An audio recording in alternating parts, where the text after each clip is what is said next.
everyone, especially to our dear panelists. Let me introduce myself and my co-researchers. My name is Adrian S. Pangilinan. And I'm Harold Agustin. And I'm Lorraine P. David. I'm Jamie Santos. Paulina Ardela Peña. Curtin Kami. I'm Hannah Reyes. Geraldine Reyes. And Jane Tubao. Alejandro Milarco. Carlo Vigilante. And we are the Group 4M. Using organic fertilizers increase soil fertility and support sustainable agriculture. According to MAGDOC 2021, organic fertilizers can increase crop quality, decrease nutrient loss, and enhance the health of the soil. So we came up with a study entitled Effects of Different Types of Organic Fertilizer on the Growth of Eggplants, or Solanum melongi. And the highlight of the research, this study is to find, assess, and understand the effects of various organic fertilizers to the growth of eggplant. The goal of the study is to provide insight into specific impacts using various organic fertilizers on eggplant crops during their growth period in order to advance our understanding of suitable farming methods. This study aims to investigate which type of organic fertilizer is more effective for growing an eggplant. Statement of the problem. The goal of the study is to examine the effects of the different kinds of organic fertilizers on the growth of an eggplant. Number one, how does the different organic fertilizer be described in terms of texture, aroma, color, and moisture? How does the organic fertilizers affect the eggplants in terms of growth and leaf count? Is there a significant difference between the different organic fertilizers? Which among organic fertilizers is the most effective in growing an eggplant? As the study aims to investigate which type of organic fertilizer is more effective for growing an eggplant, therefore, the researchers examined the effects of the different organic fertilizers on growth of the said plant. Hence, we came up with these questions. The research goal of this study is what are the effects of the different types of organic fertilizer on the growth of an eggplant. And for that reason, this explains the need to conduct the study and its relevance. The SOP was formulated to answer the research title and to help answer the goal or objective of the study. And for our related literature, in article of Xu Zhang Wang in 2022, the application of organic fertilizers has the potential to enhance both soil properties and agricultural product quality. This study systematically investigated the impact of different fertilizers, including compost and manure. The findings offer valuable insights into the positive effect of organic fertilizers on fruit quality and soil health. The previously mentioned study is relevant since it discussed the organic fertilizers, different aspects and quality.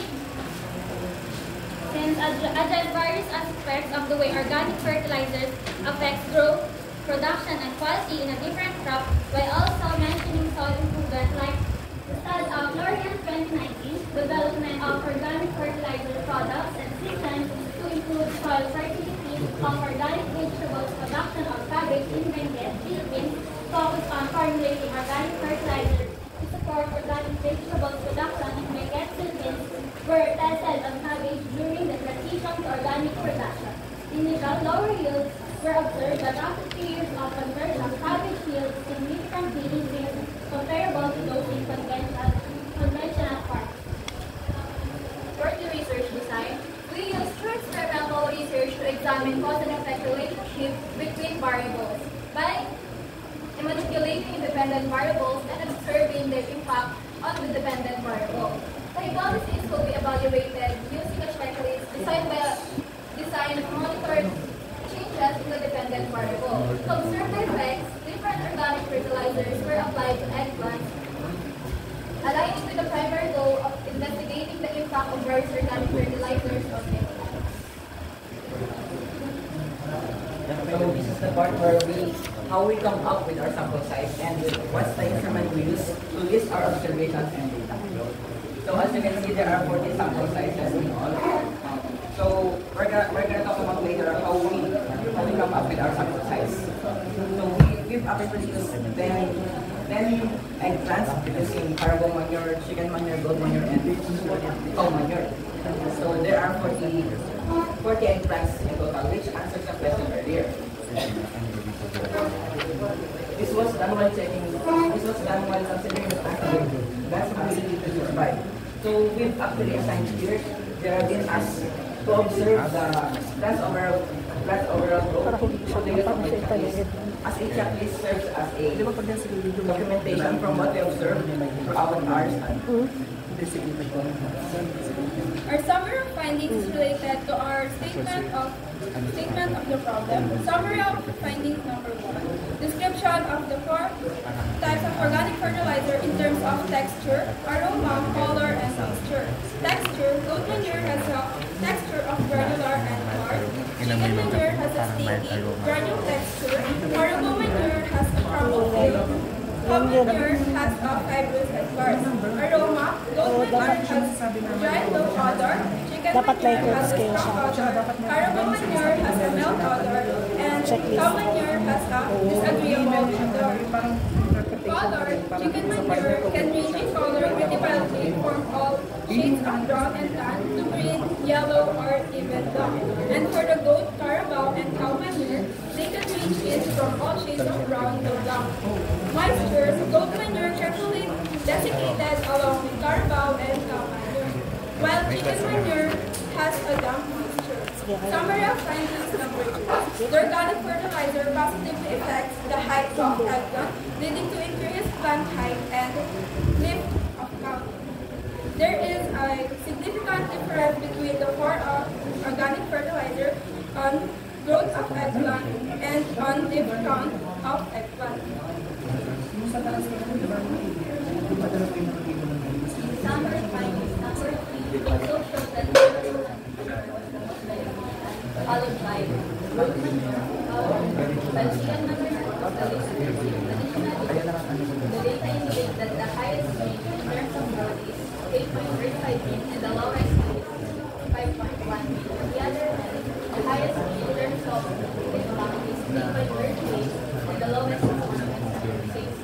Number 4, caribou manure has proven to be the most effective organic fertilizer for eggplant growth, with a maximum iron density of 8.30 and a maximum of 7 links and a minimum of 3.30.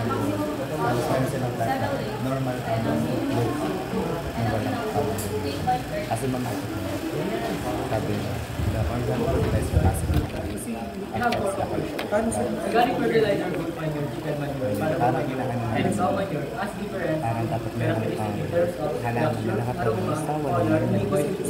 These differences can influence the effectiveness of the eggplant.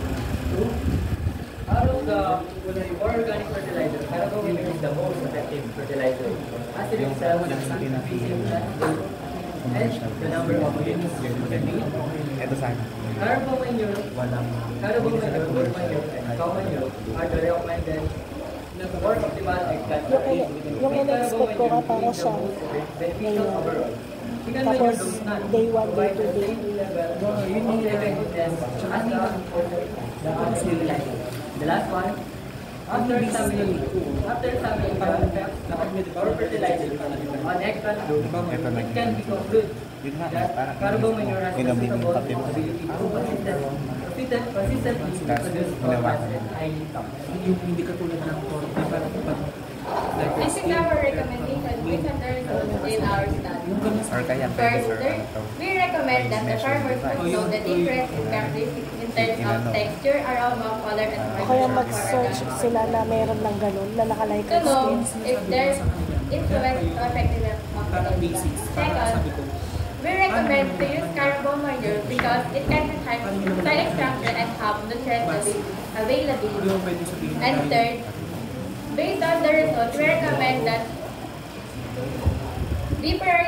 the farmer should prioritize using carabao manure for eggplant cultivation to achieve rapid development, growth potential, and productivity. And last, we encourage farmers to use organic fertilizers, but instead of pure organic fertilizer, combine organic fertilizer and inorganic fertilizer to improve self-fertility and productivity and attain better yield and income. So that's all my presentation, sir. And now we're open for questions and recommendations. Let's do the answer. Ano tatanong ka ba? Tatanong ka Ito to kayo pag qualitative na ko, mamasag niya. Pinirapan yung sarili niyo. Ayan, sabi ko sa'yo, Kirby, nakaraan. Ano itong ano niyo na to? Itong description nyo, goat manure, sabihin nyo, chicken manure, tsaka carabao manure. Ano to? Subjective yung interpretation Lipat natin ng dito. high to moderate hormone. Ito yung hinahanap ko, sinasabi ko sa'yo. Ano yung basis niyo dito? Yung sa Oo, ito. Halimbawa, yung sa aroma 1.2, aroma, goat manure, mild to moderate odor, slightly, pungent. Ano yung basis nyo na slightly siya? Moderate, mild to moderate odor siya. observation lang sa una. Kasi wala akong wait time para mag-connect ng responder para... Hindi, no, you don't need to have the responders for this. Ang hinahanap ko is yung mismong basis ninyo. Halimbawa, parang sa Likert scale, diba meron kayong, kung halimbawa na growth, yan sabihin natin, moderately growth, slightly growth, blah blah blah, pagkataas. Meron kang sinusunod na basis. Halimbawa, pag tumutong na ganito na based dun sa sabihin natin bakit sa inyo, sa checklist type niyo na kung tumutong siya ng 2.53 dun sa mean niya. Kaya dun sa mean niya, ano yung paano mo masasabi na mild to moderate odor siya? Ano yung basis niya doon? So, observation sa yung sa pag-measure. Then sabi natin nag-observe kayo, checklist type niya siya. Ngayon na yung basis niyo dun sa mild to moderate odor. Yun yung hinahanap ko sa inaharaan. Maglagay ka ng legend, maglagay ka ng basis para malaman mo na yung halaman na ganito, si ganyan siya. O naglagay ka ng checklist, o sa ganitong part pala, o ito pala yung corresponds niya ng number na yun. Sabihin natin ng 3.5, ito pala yung corresponds niya, slightly grown pala siya. Yun yung hinahanap ko sa inaharaan. Sabi ko, gumawa kayo ng ganun. Hindi, nagano kayo na based observation at saka naging subjective yung ano nyo, yung interpretation nyo dito.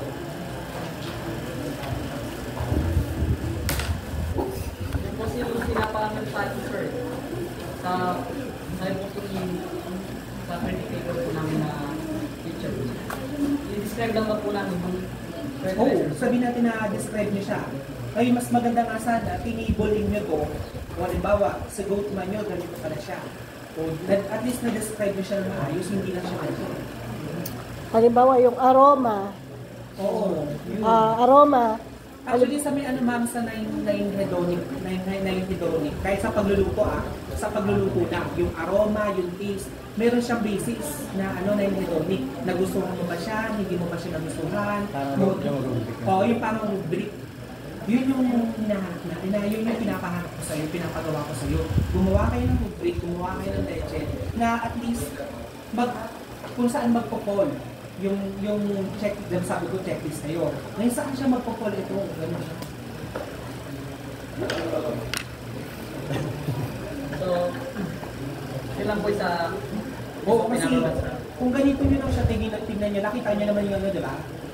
Masyado siyang napaka-plain niya. Diba, si goat manure, ganyan siya. Kung ngayon, parang question, ano yung basis ninyo? Ano yung number? Na ano yung, kasi sa quantitative ganun yun, diba? Number ang basis natin. Ngayon, ano yung basis nyo dun sa mild to moderate? Paano natin nasabi na mild to moderate siya? Halimbawa mo, itang aroma yung Di ba? Itang aroma, mabaho siya. Oo, bawa yung pinakamabaho is 5. 1 yung walang amoy, gano'n. Ganun siya. Ganun yung sinasabi ko sa inyo nakaraan na umanap ko ay paano nyo ma-measure yung amoy, yung texture niya, kahit sabi natin na hinawakan nyo siya, ano pala siya, malambot pala siya, o dito si chicken manure, hindi pala siya masyadong malambot. Si carabao manure, masyado pala siya matigas. Dapat magiging siya, Meron may rating. yung description niya magiging number. Oo, yun yung hinahanap namin. Para hindi siya clean na ganun pala, but meron kayong number na hinahanap. Kasi para at least mas mabigyan nyo ng description, ma-describe nyo yung mga to, meron kayong number na susundin. Yun yung mas madedescribe niya siya na mas maayos din. Yun yung hinahanap sa sabi ko, ano yung level, paano mo mag-measure yung at kahit yung sa halaman, di ba? Nasaan yung ginawa, sabi niyo gumamit kayo ng checklist. At siya pa itang checklist niyo. Oo, sa pagtuturo ng halaman. Iba siya sa...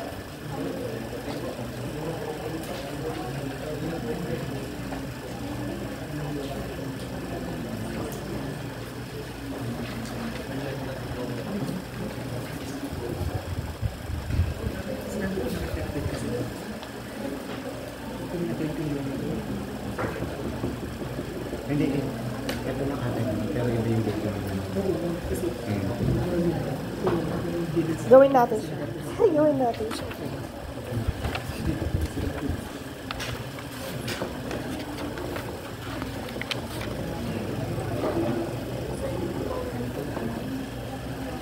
Nakita niyo naman yung ano, di ba?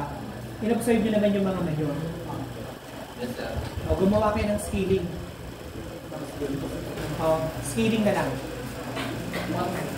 First day lang naman yun, yung scaling niyo. Yung scaling niyo, tapos gumawa kayo ng ano, para pareho na lang yung scaling nila para at least mas ma-describe nyo sila ng maayos. No? So, yun yung pinaka-the best doon. Gumawa kayo ng scaling, since nakita nyo naman na yung mga mayor na yun, scale nyo sila.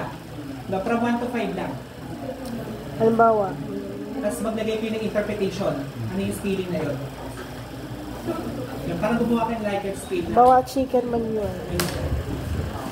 No, yun yung gawin nyo. Mas maganda kasi yung gawin. Tapos describe nyo lang siya nun bago kayo pumunta dun sa ano. Ito. Hindi ko sir pwede nga ano lang eh. Wala, may kakilala kayong expert. Oo. Wala, agriculturist siya. Paano yung kahit siya lang yung kahit siya lang yung magsabi na mag-judge based sa kanya.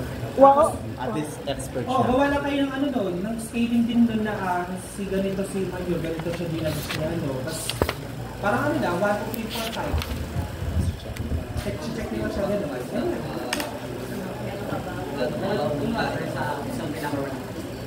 Oo, doon sa mga Mayo. Yun yung sinasabi ko na, kasi kahit sa may home economics, meron din sila, yung aroma, yung taste, wag naman yung taste, baka pwede. Kasi naging, ibang usapan iba na yung taste test, iba yung usapan yun. So baka mamaya, dahil challenge kami sa mag-taste test tayo. Paano ba yun?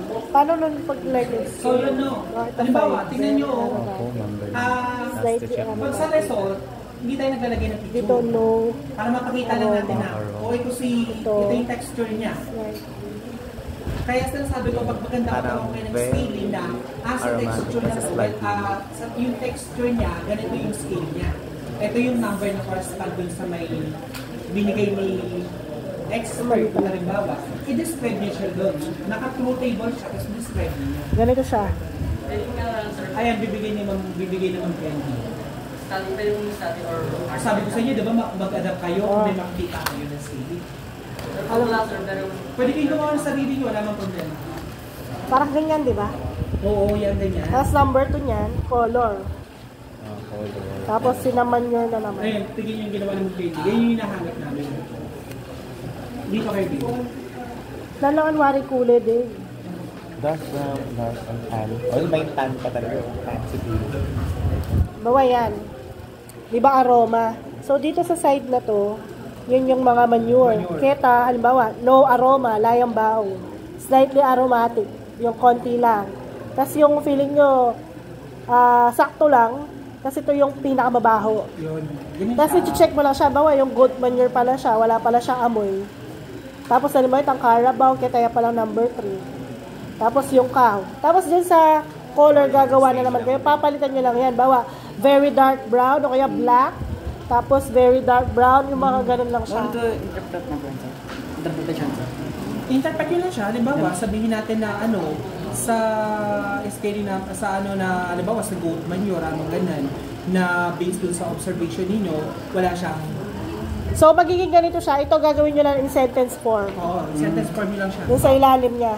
Sentence form ito yung inyong, nanakas kanina, table. Tables. Yun, color. Tapos pangatlo mo is moisture.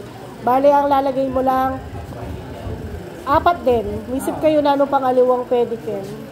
Ganun lang. Moist, desiccated, ano pa, damp, yun.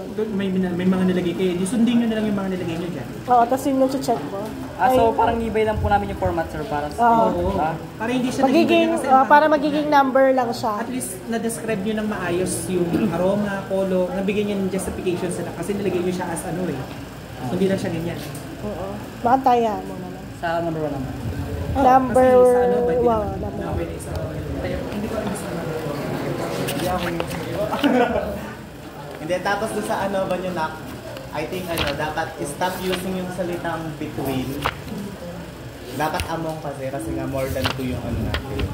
Ayan, tapos ang ano lang din namin is yung nasabi nyo kasi na positive yung epekto ng mga manures. Kaya lang, ang nagkukulang sa amin ngayon ay Yung walang man. parang wala pa tayong pinagko-compare. Kunwari, yung sa ibang ano, ginawa ay commercial versus organic fertilizers. Yung sa inyo, parang organic fertilizers lang. So what if nagtanim din kayo gamit yung lupang pinagkuhanan nyo dyan, tapos wala kayong nilagay na manure, ano kaya yung magiging output niya? Ayun, para masabi namin, eto walang manure to, kaya maliit lang pala yung tubo niya. So parang yun yung nagkulang. Ayun.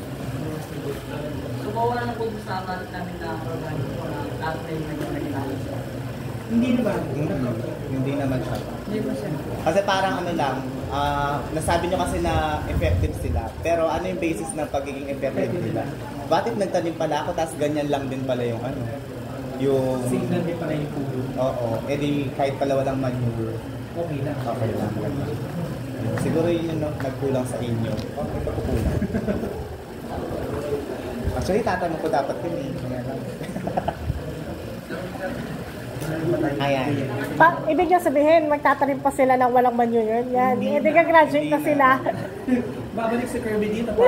Tapos, anong pinaka-best manure? Oh, Carabao. Bakit? Carabao. Bakit? Asan ang Carabao dyan? May pangalan po, sir. Ayan, parang nakatayo yung ano ito. Hindi, parang Nakatayo yung gano'n ng ano na dito. parang pare-pareho lang sila. Paano nyo nasabi na ano siya? Based on sa pinaginagunin ng Nielsen, na using Kasi sir, yan ay isang sample lang.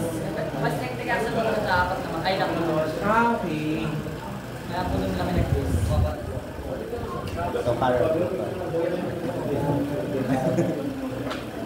Yun, ano ba ba? Tsaka sinabi mo kanina, di ba, yung ano, available talaga ang Carabao. Kaya parang yun yung sinasabi nila.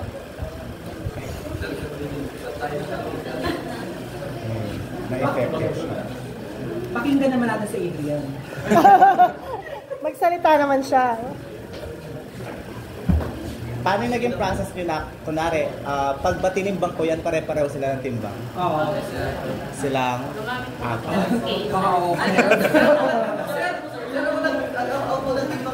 Ano po sir? Soil po? Or Yung soil tsaka yung manure, so syempre dapat kung 500 grams yung ano.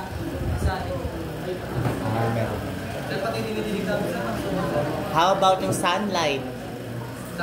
Pare-pareho sir. Pare-pareho sila.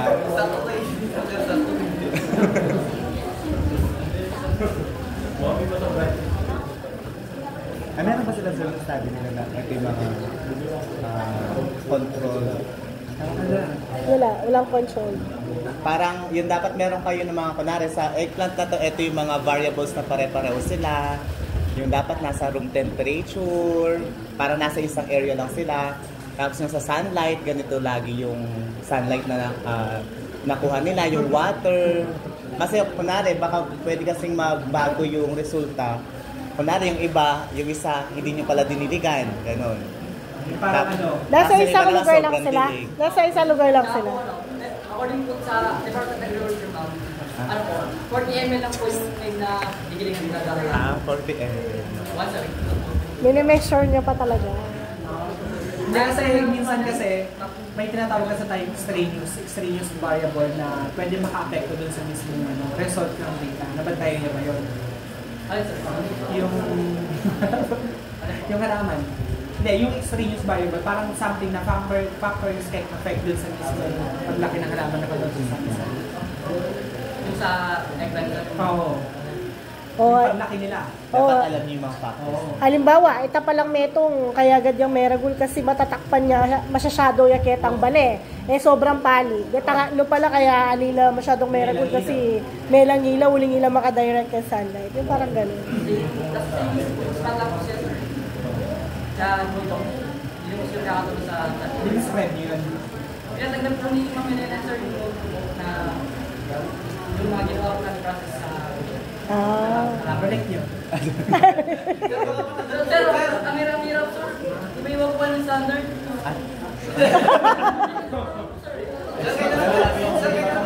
Oo, backup kasi yun eh. Para na baka mamaya may mga pwedeng maka-apekto pala, pero syempre, since hindi yung nilagay doon, ano yung magiging namin?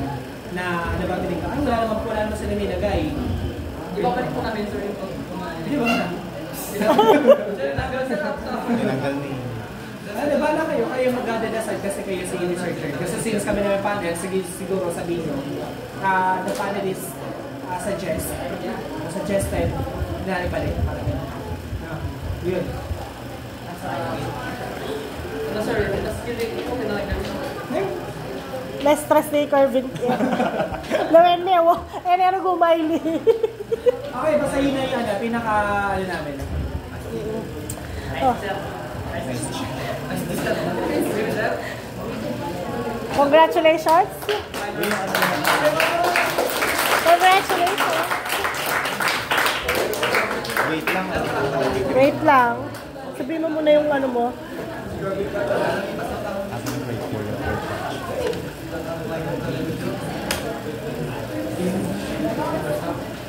Ayun na, so ang ating tatlong